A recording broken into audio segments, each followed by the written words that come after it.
اعوذ باللہ من الشیطان الرجیم بسم اللہ الرحمن الرحیم رب اشرح لی صدری یسر لی امری واحلل عقدۃ من لسانی یفقہوا قولی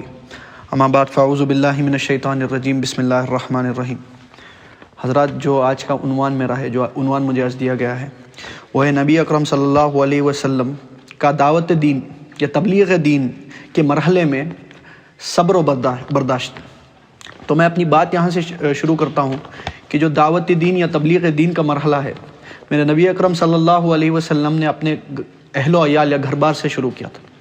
کہ آپ نے بنو ہاشم کے خاندان کو اپنے گھر پر دعوت کے لیے 2 بار بلایا تھا اور تبلیغ پیش کی تھی اور دین پیش کیا تھا۔ ایک بار ایسا ہوا ہے کہ تمام بنو ہاشم کے فرد موجود تھے اور نبی اکرم صلی اللہ علیہ وسلم نے اپنی دعوت پیش کی،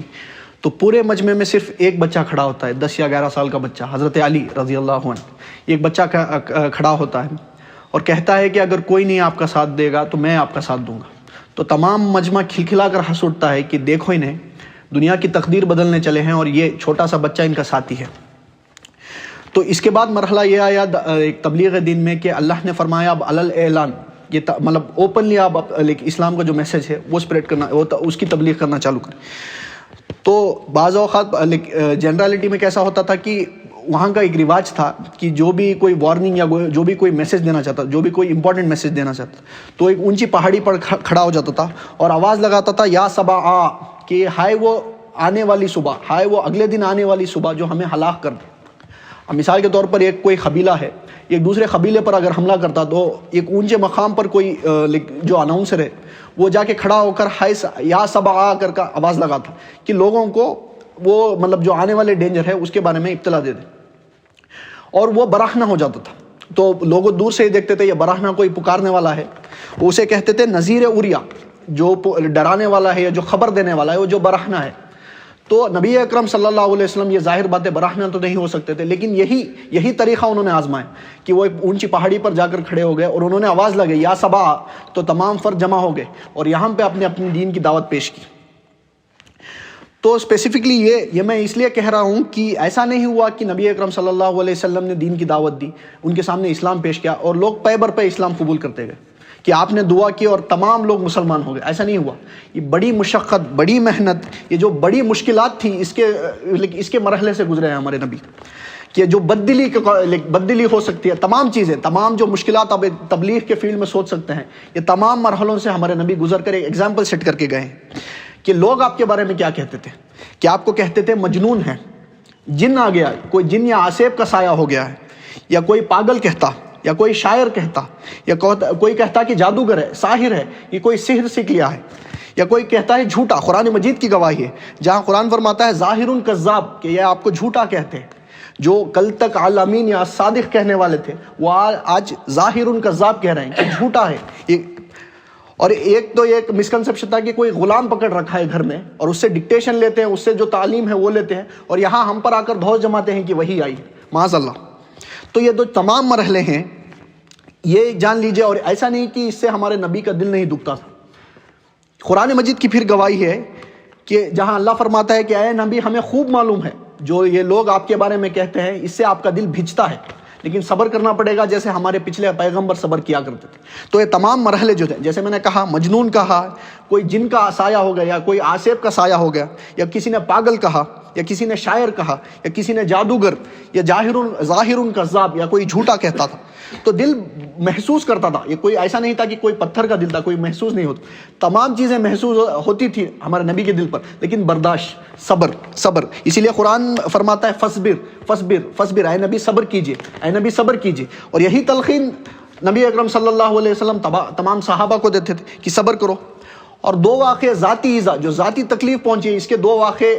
ہسٹری میں آتے ہیں کہ ایک مرتبہ کیا ہوا، کعبے کے آگے اللہ کے نبی نماز پڑھ رہے تھے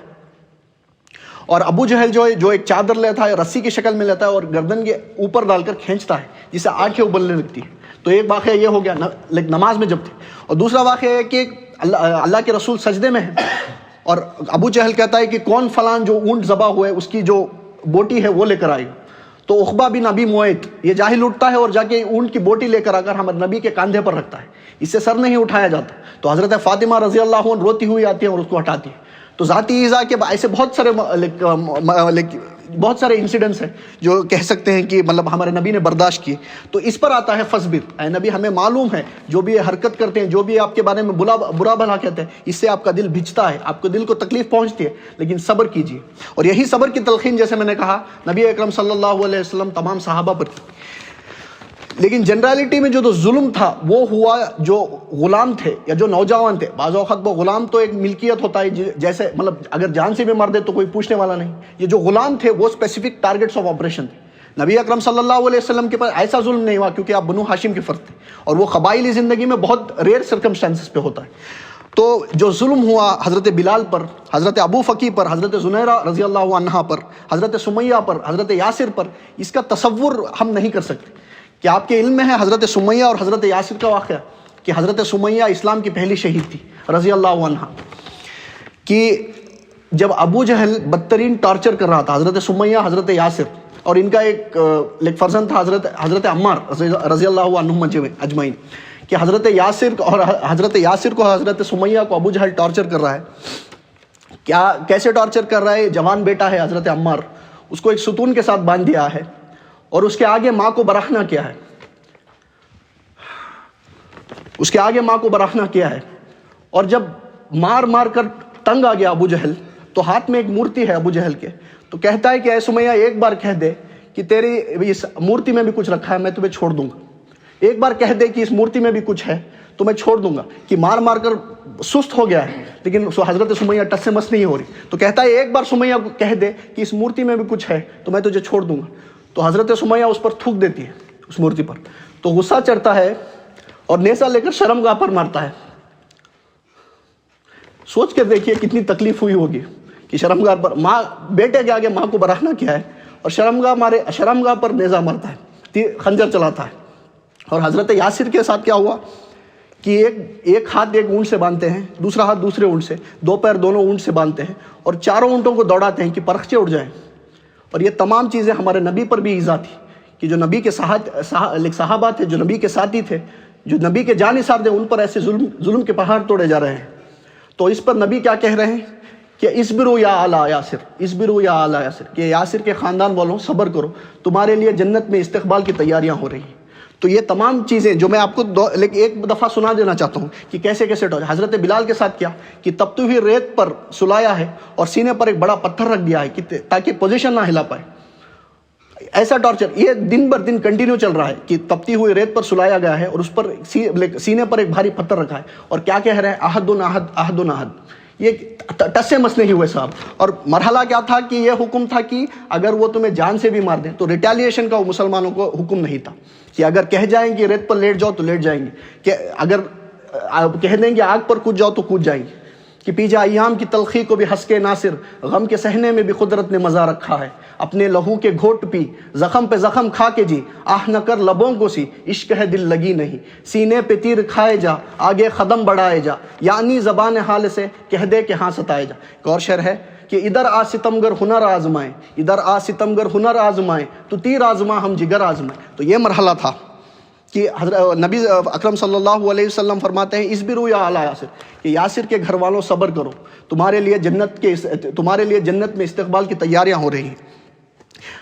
تو یہ جو تمام ہم جو سیکریفائسز ہیں، جو تمام صحابہ کے سیکریفائسز ہم دیکھتے ہیں، یہاں ہمارے خود نبی کے سیکریفائسز دیکھتے ہیں، تو یہ کنکلوژن نکال پاتے ہیں کہ یہ جو دین ہے، یہ جو عدل و انصاف کا جو نظام ہے، وہ گھر بیٹھے ٹھنڈے اس میں قائم نہیں ہو سکتا. اس کے لیے محنت کرنی پڑتی ہے، اس کے لیے مشقت کرنی پڑتی ہے، اس کے لیے ظلم برداشت کرنا پڑتا ہے، اس کے لیے صبر کرنا پڑتا ہے. یہ تمام جو چیزیں ہیں وہ ہمارے نبی اکرم صلی اللہ علیہ وسلم ایک مثال سیٹ کر کے گئے، ہمارے حضور ایک مثال سیٹ کر کے گئے ہیں. ایک اور واقعہ میں سنا دینا چاہتا ہوں کہ 3 برس جو شیب بنو ہاشم تھا، جو ٹوٹل بائیکاٹ تھا، شیب بنو ہاشم کے خاندان کا ٹوٹل بائیکاٹ تھا، وہ 3 برس تک چلا. اور یہ نہ سوچئے کہ جو بائیکاٹ ہے یا جو قید میں رکھے تھے وہ آج کے زمانے سے تو آپ کمپیئر نہیں کریے، کیونکہ آج کے زمانے میں کوئی جیل میں ہوتا ہے تو کھانا تو ملتا ہے نا، اور اگر کوئی لیڈر ہو تو وہ واپس جب جیل سے آتے ہیں تو ایسا لگتا ہے کوئی ہالیڈے لوکیشن سے آ رہے ہیں. لیکن یہ completely opposite, total social boycott اور ٹوٹل بائیکاٹ کہ ایک پہاڑی ہے اور دوسری پہاڑی ہے، بیچ میں رکھا ہے بنو ہاشم کو، اور وہ فرد بھی جنہوں نے ایمان نہیں لایا، کیونکہ وہ قبیلی زندگی تھی نا، جو وہ فرد بھی بنو ہاشم کے جنہوں نے ایمان نہیں لایا وہ بھی ساتھ تھے، حضرت ابو طالب بھی ساتھ تھے. تو تمام لوگ ساتھ تھے، اور ایک پہاڑی ہے دوسری پہاڑی ہے، بیچ میں رکھا ہے بنی ہاشم کے خاندان کو، اور ادھر بھی پہرا ادھر بھی پہرا کہ کوئی کھانے کی چیز اندر نہیں جائے گی۔ یہ کوئی شریف النفس لوگ تھے جیسے حزام بن حکیم رضی اللہ عنہ، یہ بعد میں ایمان لائے، یہ رات کے اندھیرے میں پہاڑوں کے اوپر سے گزر کر کھانا پہنچ جاتے تھے، اور یہاں تک حالات آئے ہیں کہ جو بنی ہاشم کے پھول جیسے بچے تھے ان کو کھانے کے لیے کچھ بھی نہیں، وہ بھوک سے بلبلا رہے ہیں، اور یہاں تک نوبت آئی ہے کہ سوکھے ہوئے چمڑے کو ابال کر ان کا جو پانی ہے وہ حلق میں ڈالا جا رہا ہے، تو یہاں تک حالات آئی ہے۔ اور دوسرا ایک اور واقعہ سناتا ہوں ہمارے نبی کی زندگی میں، کہ جو انٹرنل ایک سپورٹ تھا حضرت خدیجہ رضی اللہ عنہ، اور جو ایکسٹرنل سپورٹ تھا قبائلی زندگی وہ تھا ابو طالب۔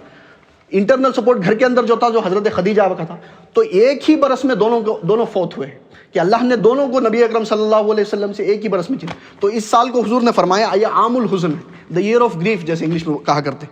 اور اس کے بعد ایک اور واقعہ میں سنا دیتا، یہ تمام چیزیں میں تمام واقعہ آپ کو سنا رہا ہوں جو ہمارے نبی اکرم کا تبلیغ میں جو برداشت و صبر تھا، جو ظلم کا برداشت تھا، یہ مرحلے میں سنا رہا ہوں کہ طائف کے سفر میں اگر آپ کو یاد ہے، اب تو حضرت ابو طالب بھی فوت ہو گئے، اب مکے والوں نے ڈیسائیڈ کر لیا کہ قتل کر دو، کہ کوئی قبائلی جنگ نہیں چھڑنے والی ہے، کیونکہ ابو طالب فوت ہو گئے، کیونکہ پروٹیکشن میں ان کے تھے نا حضور نبی اکرم۔ تو طائف نکلے ہیں حضور صلی اللہ علیہ وسلم کے، شاید کوئی 3 لوگ یا وہ 3 سردار تھے وہ ایمان لے آئے، تو میں میرا مرکز جو ہے مکے سے طائف شفٹ کر دوں، کیونکہ یہاں جان پر آئے تھے جو مشرکین مکہ تھے۔ تو طائف کا سفر تھا، اور ساتھ کون ہے؟ حضرت زید ابن حارثہ، ایک ہی زید ابن حارثہ جو سائے کی طرح ہمیشہ ساتھ رہنے والا ہے، حضرت ابو بکر وہ بھی ساتھ نہیں، صرف ایک ساتھ ہے حضرت زید ابن حارثہ۔ 3 طائف سمجھیے جیسے جو مکے کے مشرکین تھے جو سردار تھے ان کے باغات تھے طائف میں، تو طائف کے 3 سردار تھے، اور جب نبی اکرم صلی اللہ علیہ وسلم ان کے پاس جا کے دین کی دعوت دیتے ہیں، انہیں تبلیغ دین کرتے ہیں، دین کی دعوت پیش کرتے ہیں، تو تینوں نے ایسے ایسے جواب دیے جو دل کو چیر کر رکھ دیتے ہیں۔ کہ پہلا کہتا ہے کہ چلے جاؤ یہاں سے، ہو سکتا ہے کہ تم سچے ہو تو میں کوئی نبی کی توہین نہیں کرنا چاہتا، اور ہو سکتا ہے کہ تم جھوٹے ہو اور میں جھوٹوں کو منہ نہیں لگانا چاہتا۔ اور دوسرا کہتا ہے کہ اللہ کو تمہارے سوا کوئی اور نہیں ملا تھا نبی بنا کر بھیجنے کی۔ یہ جو تمام چیزیں تھیں، اور اس کے بعد کیا ہوا ہے، جو اسٹریٹ ارچنس ہیں، یہ جو چھوکرے ہوتے ہیں، ان کو کہا کہ خبر لو تھوڑا، تو وہ کیا کر رہے ہیں؟ پتراؤ کر رہے ہیں کہ نبی چل رہے ہیں، نبی کے پیچھے حضرت زید بن حارثہ پیچھے سے پتراؤ کرتے، اگر آگے سے پتراؤ کرتے تو حضرت زید آگے آ جاتے، تو پھر پیچھے سے کرتے، کہ جیسے ہمارے یہاں ہوتا ہے نا جو کوئی پاگل آ جاتا ہے اسے مار کے بھگاتے ہیں، تو یہ حالات تھے۔ اور طائف کی گلیاں تھیں، اور محبوب رب العالمین تھے کہ پتھر پڑ رہے ہیں، اور خون اتنا بہا ہے کہ جوتیوں میں اتر کر جوتیاں پیر سے چپک گئی ہیں اور بے ہوش ہو کر گر گئے۔ تو حضرت زید اپنے کاندھے پر لے کر کوئی باغ میں گھستے، اس کے بعد جو اللہ سے دعا کی ہے نبی اکرم صلی اللہ علیہ وسلم نے کہ اے خدا آج تجھ سے گلہ نہ کروں، یہ تو نے مجھے کس کے حوالے کر دیا ہے، اور اس کے بعد مقام عبدیت آتی ہے، اور کہتے ہیں کہ اگر تو ناراض نہیں ہے، میں یہ سوچتا رہا کہ جو حالات مجھ پر بیت رہے ہیں، مسلمانوں پر بیت رہے ہیں، کہ ہم سے ناراض ہو گیا ہے، لیکن اگر تو ناراض نہیں ہے تو مجھے فرق بھی نہیں پڑتا۔ تو یہ دعا ہے، تو وہ اس دعا کے ساتھ پورا آسمان کا عرش ہل گیا، تو پورا آسمان ہل گیا، تو حضرت جبرائیل کے ساتھ ملک الجبال اترے، اور حضرت جبرائیل نے کہا یا رسول اللہ حکم دیجئے اس طائف کے شہر کو دو جو ماؤنٹینس ہیں ان کے بیچ میں پسا کر سرما بنا دو۔ تو اس کے بعد وہ نبیوں میں رحمت لقب پانے والا، مراد غریبوں کی برلانے والا، ہمیشہ وہ غیروں کے کام آنے والا، وہ اپنے پرائے کا غم کھانے والا، یتیموں کا والی، غریبوں کا مولا، غلاموں کا مولا، ہاتھ اٹھے ہیں اور اللہ سے کیا دعا کی ہے کہ اے اللہ انہیں معاف فرما دے، کیونکہ انہیں میرا پتہ نہیں ہے، یہ نہیں جانتے کہ میں محمد رسول اللہ ہوں، اللہ کا رسول ہوں، شاید ان کی آنے والی نسلیں ایمان لے آئیں، شاید ان کی آنے والی نسلیں ایمان لے آئیں، مسلمان ہو جائیں۔ یہ تو جو چند باتیں تھیں میں نے آپ کو جو بتائی، یہ چند باتیں تھیں، اس سے بہت ساری واقعات ہیں، جیسے غار ثور کا واقعہ ہے، اور غزوہ بدر ہے۔ غزوہ بدر کی پہلی رات جو ہے، جو اللہ کے رسول خیمے میں سربت سجود ہے اور باہر تلوار لے کے پہرا دے رہے ہیں حضرت ابو بکر، اور آپ کی زندگی کا طویل، حضور کی زندگی کا طویل ترین سجدے کا بھی واقعہ ہے، جہاں الفاظ حضور نے یہ بھی کہیں کہ یا اللہ اگر آنے والے دن یہ جو 313 ہیں اگر یہ ہلاک ہو گئے، اگر اگلے دن 313 ہلاک ہو گئے تو قیامت کے دن تک تیرے نام لینے والا کوئی نہیں ہوگا، کیونکہ میں تیرا آخری رسول ہوں صلی اللہ علیہ وسلم، اور یہ میری 15 برس کی کمائی ہے، 313 فرض۔ اور اس پر ہے نا حضرت ابو بکر نے کہا کہ حسبک یا رسول اللہ، کہ بس کیجئے، صبر کیجئے، بس کیجئے، کہ اتنا غمگین ہو گئے تھے آپ۔ اور غزوہ احد کا واقعہ ہے، جہاں دندان مبارک آپ صلی اللہ علیہ وسلم کے 2 شہید ہوئے تھے، دندان مبارک، اور سب سے بڑھ کر یہ جو واقعہ تھا، یہ حضرت حمزہ کی لاش آگے آ گئی، اور حضرت حمزہ کون ہے؟ دور شریک بھائی، چاچا زاد،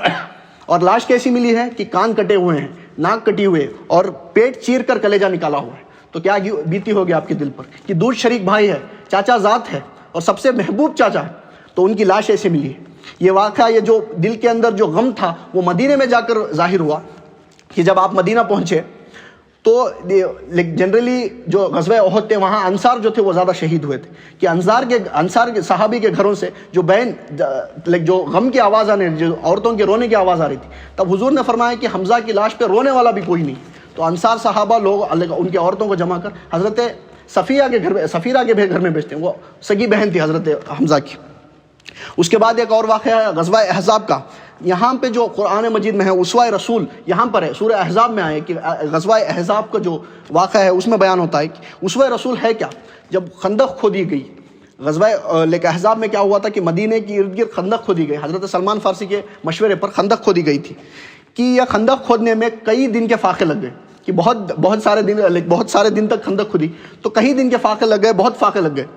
تو obviously ایک جو اس سے کیا ظاہر ہوا کہ جو منافقوں کا نفاق تھا وہ ان کی زبانوں پر آ گیا، کہ 12,000 کا لشکر گھیرے ہوئے تھا مدینے کو اور خندق کے اندر ہے، اور حالت یہ تھی کہ رفع حاجت کے لیے جانے کا بھی اندیشہ نہیں تھا کہ واپس لوٹ سکتے ہیں کہ نہیں۔ تو اس پر منافق جو تھے، قرآن میں گواہی ہے کہ وہ کہہ دیں کہ اللہ اور اس کے رسول نے ہمیں دھوکے سے مروا دیا، کہتے رہے کہ کیسر و کسریٰ کے خزانے ہمارے قدموں پر آ گریں گے، لیکن یہاں رفع حاجت کے لیے جانے کا بھی امکان نہیں۔ تو منافقوں کا جو نفاق تھا وہ ظاہر ہو گیا غزوہ احزاب میں۔ اسوہ رسول کا میں کہہ رہا تھا کہ کیا ہے، تو اسپیسیفکلی اس دوران کچھ صحابہ حضور کے پاس آتے ہیں اور کہتے ہیں کہ حضور فاقہ بہت ہو چکا ہے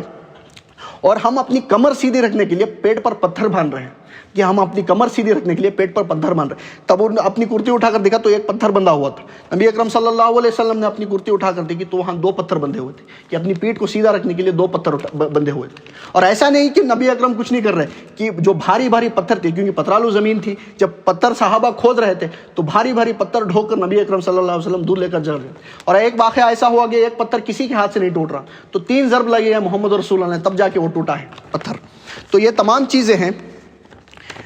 کہ اسپیسیفکلی اس سے ہمیں یہ سیکھ ملتی ہے کہ ہمیں کیا حاصل کر سکتے ہیں، کہ نبی اکرم ہمیں جو تبلیغ کے فیلڈ میں، کہ جو اگر بددلی ہو یا انسکسیسفل کوئی ہو یا ناکامی آئے تو آئے، کہ ہمیں صبر کرنا چاہیے اور اپنا جو کام ہے وہ جاری کرنا چاہیے، کہ اسپیسیفکلی آخرت کے دن اگر ہم تبلیغ کے فیلڈ میں ہیں، کہ ہم تبلیغ کر رہے ہیں، آخرت کے دن اللہ یہ نہیں پوچھے گا کہ جو رزلٹ کیا تھا وہ کیا نکلا، کہ اللہ رزلٹ جو ہے وہ اللہ کے ہاتھ میں ہے، اگر کسی کو ہدایت دے گا تو اللہ دے گا اور کوئی نہیں دے سکتا، لیکن جو ہماری کوشش ہے، جو ہمارے ایفرٹس ہیں، اس کے بارے میں ہمارے سے سوال ہوگا کہ ہم ہمارے نبی کی زندگی سے لیسنس لیں اور اپنی زندگی میں اپلائی کریں۔ کہ قرآن مجید میں ایک آیت ہے وَلَا تَسْتَوِي الْحَسَنَةُ وَلَا السَّيِّئَةُ ادْفَعْ بِالَّتِي هِيَ أَحْسَنُ فَإِذَا الَّذِي بَيْنَكَ وَبَيْنَهُ عَدَاوَةٌ كَأَنَّهُ وَلِيٌّ حَمِيمٌ، برابر نہیں ہو سکتی نیکی اور برائی، کہ نیکی کہیں ہے برائی کہیں ہے، برابر نہیں ہو سکتی نیکی اور برائی۔ ادفع باللتی ہی احسن، مخالفت کا مقابلہ کرو اس طریقے سے جو سب سے بہترین ہو، جیسے مکے میں تھا کہ اگر وہ گالی دے رہے ہیں تو میں دعا پیش کروں،